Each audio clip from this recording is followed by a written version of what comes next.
Welcome back for another video. Today we are going to rebuild the rail system for the chainsaw mill. We've encountered a problem with our pressure treated material, and that's nothing abnormal. It's setting out in the sun. It's decided to go ahead and start crowning in opposite directions naturally.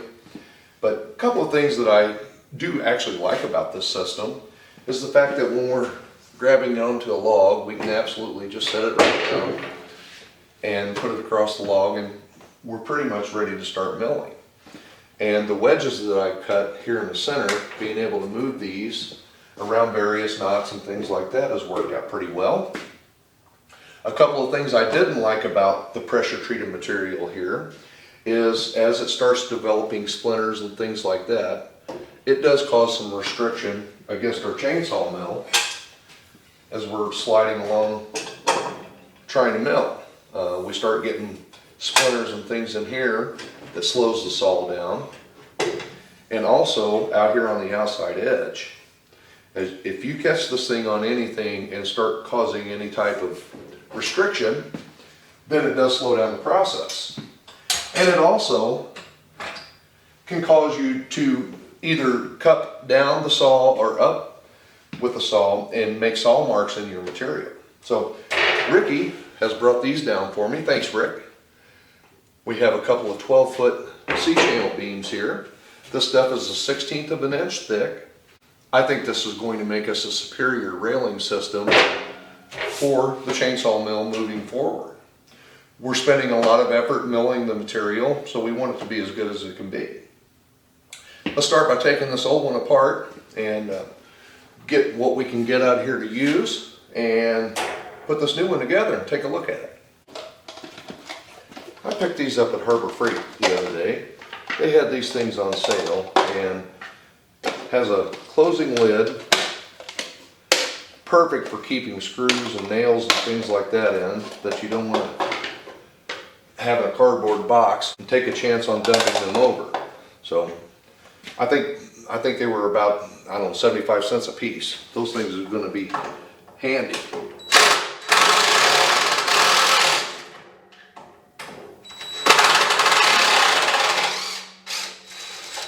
Just for this.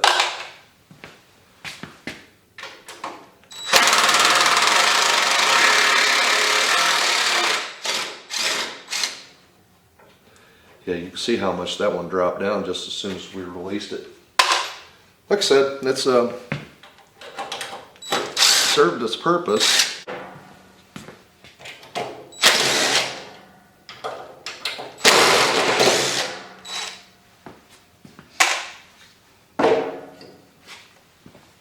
Now we can get these guys out of the way.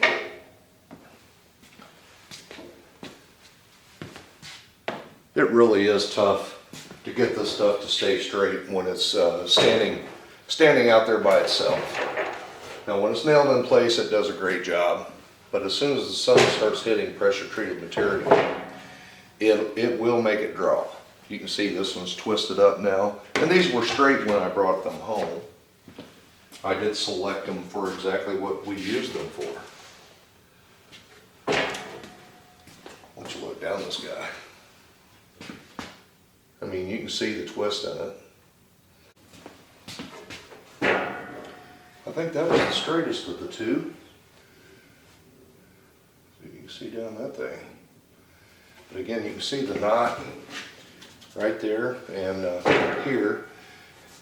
And it was catching on the bottom of the rail of the mill itself. And that's going to allow me a place to stick straps around the log should I need to.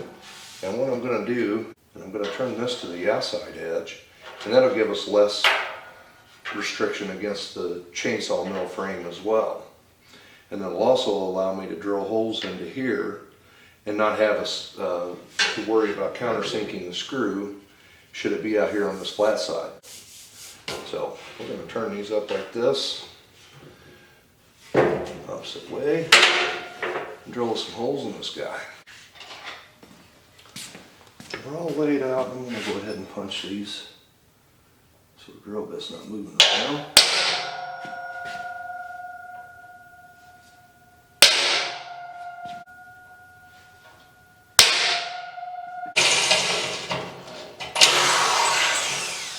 Well, I tell you, we get used to battery powered tools, and you grab hold of something that's electric and it's got some power to it.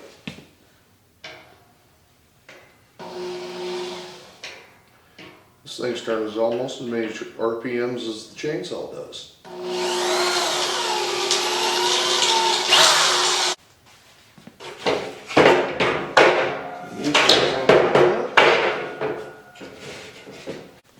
My wedges was made for 2x4s, so I'm going to have to trim these edges down a little bit. I don't want anything sticking down or above our rails here.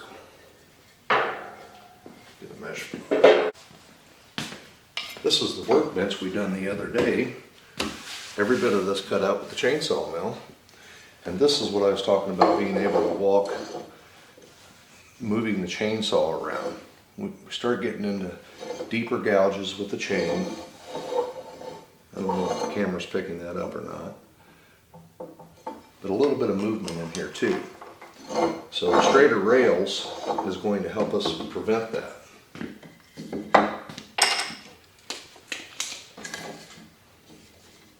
This thing is heavy duty. We could set anything we chose to on there. 4x4 legs, roughs on 2x6 here. These are, let's see, we ended up with 16 inches on this side and 14 inches on that side.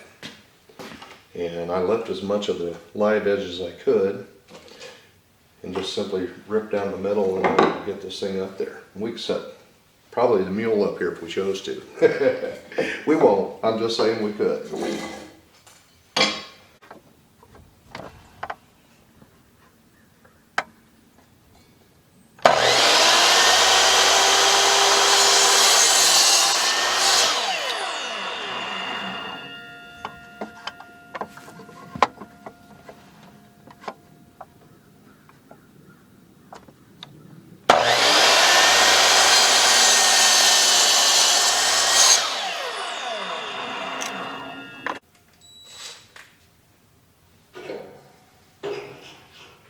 Leave myself just a little bit of room.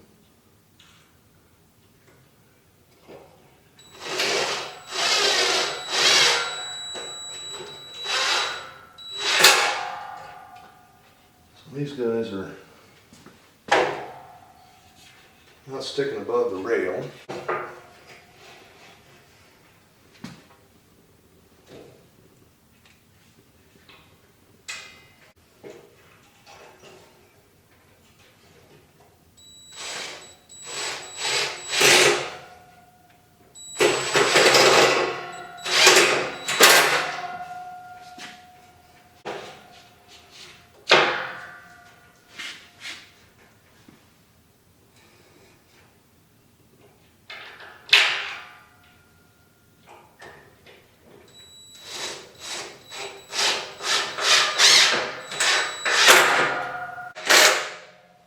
Well, I tell you, these little guys have enough torque to them. You can twist one of these screws in two pretty quick too. You have to really be careful.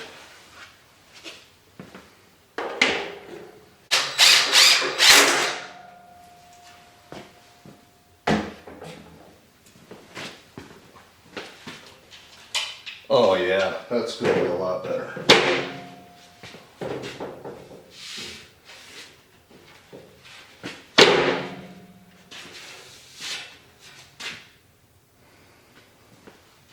That really made the steel a lot sturdier too, where it can't twist. Wow. And the overall weight's not bad. I think it's actually a little lighter than the 2x4s were. And definitely I know it's straighter.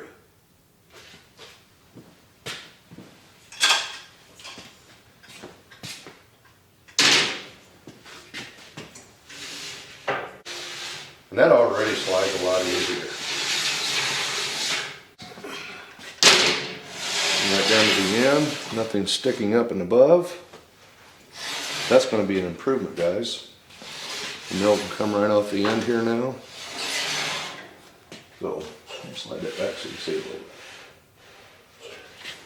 Same way with climbing onto the rails up here in the front. being able to turn this thing like that. And if you have anything stuck off to the sides, this thing will catch on it. And that's where you start trying to roll or twist in order to get it around it. And it can make some rough spots in the material.